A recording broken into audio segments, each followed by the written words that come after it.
God, we're meant to be having Hurricane Dorian giving us amazing waves, but we're not. And then it says this time last year, there's Hurricane Florence and doing the same, so little delivered and so crowded.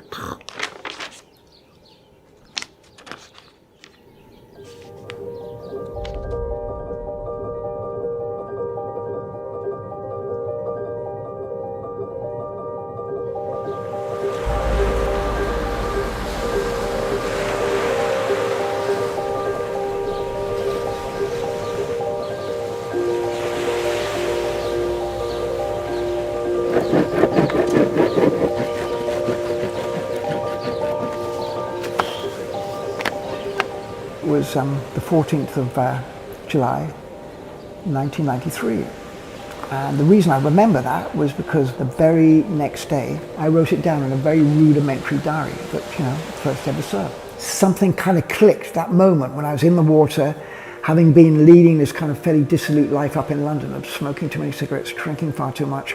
I thought, wow. And I remember, so fast forward like to 2 months, September 1993, and I stood up and had a green wave, that moment, that kind of eureka moment as a surfer, when you're surfing a proper unbroken wave. And from that moment on, I thought, this is it. My life literally changed. I've given this wave 9.85 out of 10. 6 stars for the waves and the empty lineup. Nobody but Danny and myself out for 1.5 hours. Clean offshore, 3-foot perfection. I've given 3 stars for the 3-pod dolphins swimming under the boards and surfing, which I've never ever seen before. Literally swimming around, literally under the board, trying to touch in this clear water first thing in the morning. It was, you couldn't. I've given 1/2 star for almost getting tubed, and I've given 1/3 of a star for a person who was remained nameless, who was coming in, who basically was a complete wave hog, and I wasn't actually going to have to deal with him kind of nicking all my waves. And that was like an almost 10-star session. Okay, so if you want to just stop it for a sec here, I'll just look for another.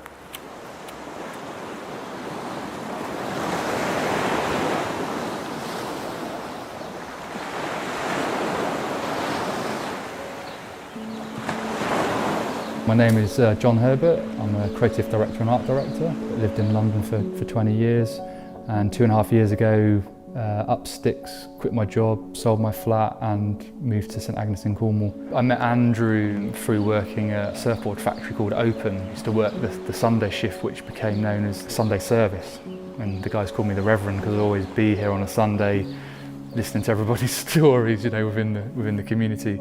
And Andrew would come in pre or post surf. He then started sharing with me his surfing journals, the sort of concept that he writes and documents every surf he ever does. When he told me about them and then brought one of the journals in, my instant response was, there's a coffee table book idea in that, and he was just really shocked and surprised, who would be interested. For me, his story is actually obtainable and achievable and inspirational. If I can commit myself to not being a part-time surfer and more of a full-time surfer, and have half those experiences he's had and still be charging like he does at 70, I'll be quite happy.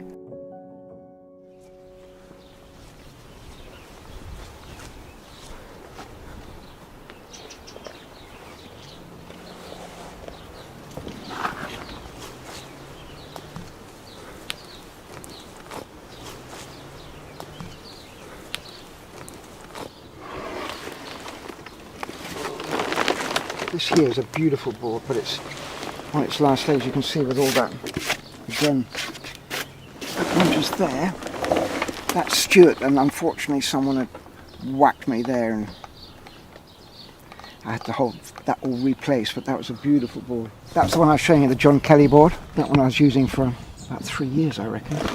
This one here, I got about 10, 12 years ago, which is a performance lane board, a really beautiful board.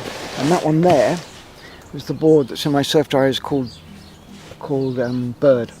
When I think about it, and I've written in the surf diary that after a really good session, I say that I want to be buried along with my board. If that's going to happen, I've got to be surfing, haven't I? You're not going to bury me with my Zimmer frame, so it's going to be my surfboard is going to be there. And the board I'm using at the moment, which is called the Secret Weapon, you could say it's like an old man shortboard, but it flies and it gives me the capability of getting out, catching waves with the longboarders, but because it's a shorter board, I can do all this kind of, what I think are these Kelly Slater moves, but in my own mind, in my dreams they are, but I don't think they are in reality. But I kind of pretend to myself that I'm actually, you know, doing all these things that I see on the WSL tour, but I know they're not, but you know, I can fantasize. So I'll carry on, you know, I'll carry on until I can no longer surf. And I think then I might get onto a bodyboard. And, you know, if I can't do the pop-up anymore, I'll just get onto a board and, you know, still enjoy the waves until I can't, until I physically can't.